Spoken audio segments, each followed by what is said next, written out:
کہ ایک بادشاہ تھا، وہ سمندری سفر میں روانہ ہوا تو ایک غلام اس کے ساتھ بیٹھا.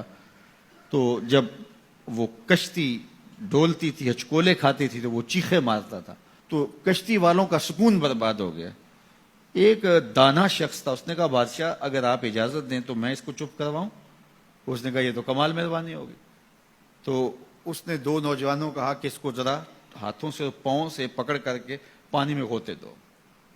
تو اس کو پانی میں پھینکا، جب وہ ڈوبنے لگا نکالا اور کشتی میں بٹھایا. وہ چپ کر کے بیٹھ گیا، اب کوئی چیختا نہیں ہے.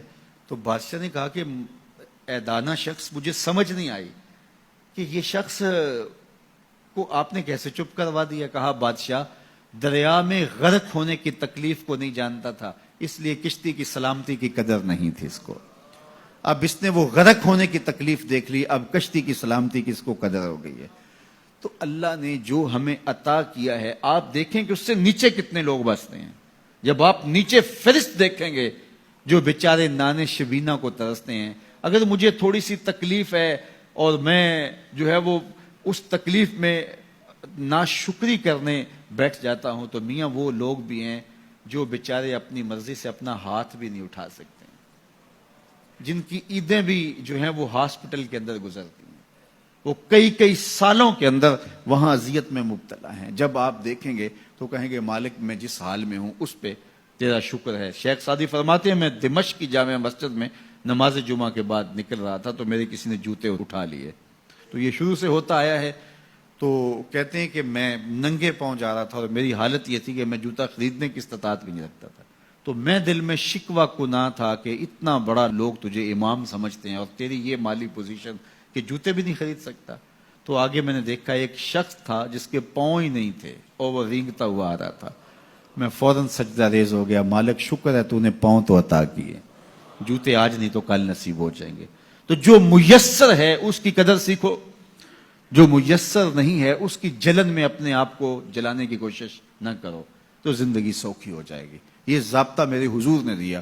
انظروا الی من هو اسفل منکم، اپنے نیچے دیکھنے کی عادت ڈالو، تم سکھی ہو جاؤ گے، تم پریشان نہیں ہوگے. لیکن اگر شوق ہو تمہیں اوپر دیکھنے کا تو فرمایا پھر دین میں جو اپنے سے اوپر ہیں ان کو دیکھو. کہ میں تو یار صرف 5 پڑھتا ہوں، یہ تہجد بھی پڑھتا ہے. میں تو صرف رمضان کے فرض روزے رکھتا ہوں اور یہ ہر ماہ نفلی بھی رکھتا ہے. میں تو صرف زکوٰۃ دیتا ہوں، یہ صدقات و خیرات بھی کثرت سے کرتا ہے. یہ لوگوں کے کام بھی آتا ہے، دکھیوں کی مدد بھی کرتا ہے.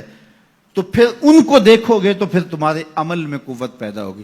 اوپر دیکھنے کا شوق آ جائے تو دین میں جو اوپر ہے ان کو دیکھو، ورنہ نیچے دیکھو. نیچے دیکھو گے زندگی سوکھی رہے گی. اپنی مٹی پہ ہی چلنے کا سلیقہ سیکھو، اپنی مٹی پہ ہی چلنے کا سلیقہ سیکھو. سنگ مرمر پہ چلو گے تو پھسل جاؤ گے. تو زندگی سوکھی کرنے کا طریقہ یہ ہے کہ اپنے نیچے دیکھو اور اللہ کا شکر ادا کرو. تو پھر سنو، میں تو کہتا ہوتا ہوں یہ ٹینشن فری حدیث ہے. سید علی المرتضیٰ فرماتے ہیں حضور نے فرمایا جو اللہ کے دیے گئے تھوڑے رزق پہ راضی ہو گیا، اللہ اس کے تھوڑے عملوں پہ راضی ہو جائے گا. زندگی سوکھی کر دیتی ہے یہ حدیث پاک. تو جو اللہ نے دیا مالک تیرا شکر ہے. یہ تھوڑا کرم ہے کہ تو نے ہمیں انسان بنایا ہے، ہمیں فہم و ادراک کی دولتیں دی ہیں، ہمیں شعور اور خرد عطا کیے ہیں. کتنی مخلوقات ہیں جو سارا دن شدت کی گرمی میں بوجھ اٹھاتی ہیں اور چارہ جا کے جو ہے وہ باہر سے لے رہی ہوتی ہیں. وہ بھی تو تیری مخلوقات ہیں. تو نے ہمیں انسان بنایا، انسانوں کے گھر میں پیدا کیا.